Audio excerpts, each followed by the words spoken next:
সন্তান নেয়ার জন্য সহবাসের নিয়মগুলো কি কি? কোন অবস্থানে সহবাস করতে হবে? সহবাস করার পরে কি নির্দিষ্ট ভঙ্গিতে শুয়ে থাকতে হবে?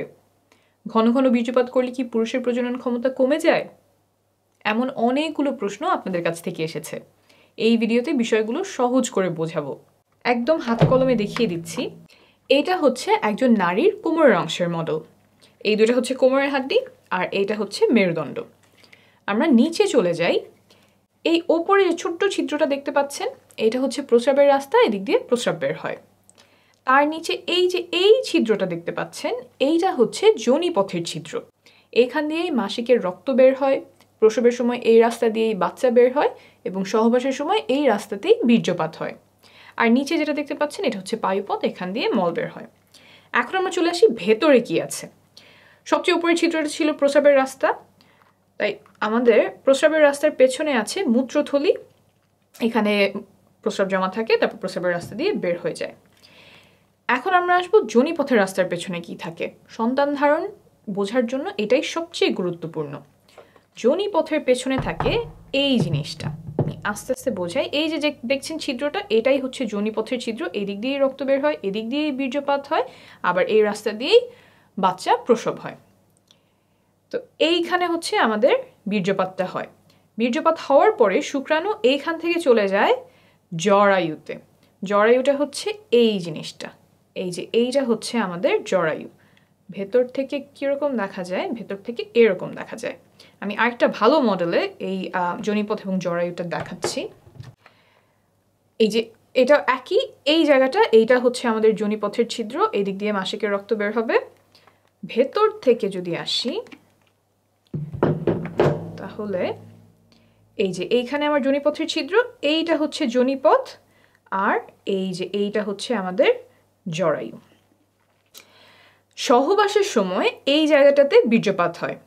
এইখান থেকে শুক্রাণু জরায়ুর মুখ এই পর্যন্ত পৌঁছাতে লাগে মাত্র কয়েক সেকেন্ড। এখন অনেকে আমাকে প্রশ্ন করেন যে সহবাসের পরে কতক্ষণ চিত হয়ে শুয়ে থাকতে হবে, পা উঁচু করে কতক্ষণ রাখতে হবে, কোমরের নিচে কয়টা বালিশ দিতে হবে, বা শুনেছি অমুক অবস্থানে সহবাস করতে হবে, কিন্তু ওই অবস্থানটা আমার কষ্টদায়ক হয়।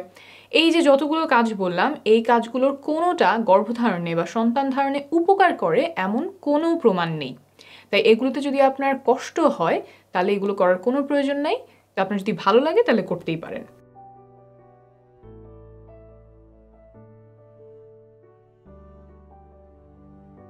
তবে একটা কাজ আছে যেটা করলে গর্ভধারণে বা সন্তান ধারণে অনেক উপকার হয়, এটা প্রমাণিত। সেটা হলো সঠিক সময়ে সহবাস করা। সঠিক সময় বলতে এই যে এখানে যে বীর্যপাতটা হলো, তারপর শুক্রাণুর কিন্তু অনেক দূর পর্যন্ত যেতে হবে।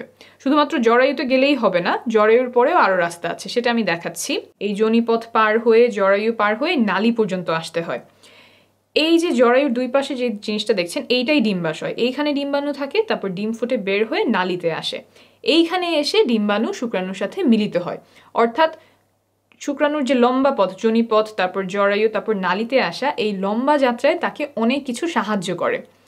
যোনিপথের যে স্রাব আছে, জরায়ুর যে স্রাব আছে, তারপর সংকোচন প্রসারণ, এই সব মিলে শুক্রাণুর পথটাকে সুগম করে। কিন্তু এই সুগম করার কাজ সে মাসের একটা নির্দিষ্ট সময়েই করে, যেটাকে আমরা বলি ফার্টাইল টাইম। অন্য সময়গুলোতে এই স্রাবগুলো শুক্রাণুর জন্য সহায়ক না, দরজাগুলো বন্ধ করে দেয় যাতে শুক্রাণু জায়গা মতো পৌঁছাতে পারে না। তাই এই ফার্টাইল টাইম বা সঠিক সময়, সহবাসের সঠিক সময় জানাটা খুব গুরুত্বপূর্ণ। কিছু লক্ষণ আছে যা দেখে এই সময়টা খুব ভালোভাবে চিনতে পারা যায়। এটা নিয়ে আমি আলাদা একটা ভিডিও করেছি, আপনারা চাইলে দেখে নিতে পারেন। এখন আসি এমন একটা বিষয়ে যাতে সন্তান ধারণের ক্ষমতা কমে যাওয়ার সম্ভাবনা আছে। সহবাসের সময় অনেকে পিচ্ছিল করার জন্য মুখের থুতু ব্যবহার করেন, আবার কেউ কেউ লুব্রিকেন্ট ব্যবহার করেন। ল্যাবে পরীক্ষা করে পাওয়া গেছে যে থুতু এবং কয়েক ধরনের লুব্রিকেন্ট শুক্রাণুর চলাচল ক্ষমতা কমিয়ে দেয়। তাই সাবধানতা বশত এসব পরিহার করার পরামর্শ দিচ্ছে American society for reproductive medicine. অর্থাৎ আপনি যদি থুতু ব্যবহার করেন, সেটা আপাতত বন্ধ রাখলে ভালো হবে। আর যদি লুব্রিকেন্ট ব্যবহার করতে হয়, তাহলে এই লেখাটা প্যাকেটের গায়ে দেখে কিনবেন। এসব ব্যবহার করলে যে গর্ভধারণের সম্ভাবনা বেড়ে যাবে তা কিন্তু নয়, বরং প্রয়োজন হলে ব্যবহার করতে পারেন। এখন বলি, ঘন ঘন বীর্যপাত করলে পুরুষের প্রজনন ক্ষমতা কমে যায় কিনা, সন্তান ধারণের জন্য কত ঘন ঘন সহবাস করার প্রয়োজন। একটা গবেষণায় দেখা গেছে যে প্রতিদিন সহবাস করলে সফল হওয়ার সম্ভাবনা সবচেয়ে বেশি থাকে 37%। একদিন পর পর সহবাস করলেও সফলতার সম্ভাবনা কাছাকাছি থাকে 33%। কিন্তু যদি সপ্তাহে একবার সহবাস করা হয় তখন সম্ভাবনা নেমে আসে মাত্র 15%। অর্থাৎ ঘন ঘন সহবাসে সফলতার সম্ভাবনা বাড়ে। প্রতিদিন বা একদিন পর পর চেষ্টা করলে সর্বোচ্চ সম্ভাবনা থাকে। অনেকের একটা ভুল ধারণা আছে যে ঘন ঘন বীর্যপাত করলে পুরুষের প্রজনন ক্ষমতা কমে যায়। অনেকদিন পর পর বীর্যপাত করলে বীর্য ঘন মনে হয়, সেখান থেকে এই ধারণা তৈরি হতে পারে।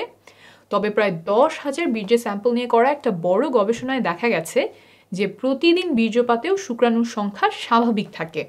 আমি নিচে রেফারেন্স দিয়ে দিব, আপনি নিজেই চেক করে নিতে পারবেন। মোট কথা, প্রতিদিন বা একদিন পরপর চেষ্টা করলে সর্বোচ্চ সম্ভাবনা থাকে।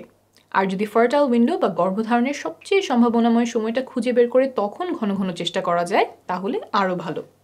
তবে সবার পক্ষে সব শিডিউল মেনে চেষ্টা করা সম্ভব নয়, অনেকের জন্য সেটা উপযুক্তও হবে না।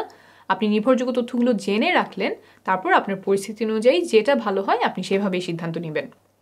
আপনি যখন বাচ্চা নেওয়ার চেষ্টা করছেন তখন মা ও শিশু সুস্বাস্থ্যের জন্য কিছু নিয়ম মানা আবশ্যক, যেমন ফলিক অ্যাসিড খাওয়া, যাতে করে বাচ্চার ব্রেইন আর মেরুদণ্ডে জন্মগত ত্রুটি হওয়ার ঝুঁকি কমে যায়। এসব আমি আরেকটা ভিডিওতে সহজে বুঝিয়েছি, প্রয়োজন হলে সেই ভিডিওটি দেখে নেবেন। ভালো থাকবেন, সুস্থ থাকবেন।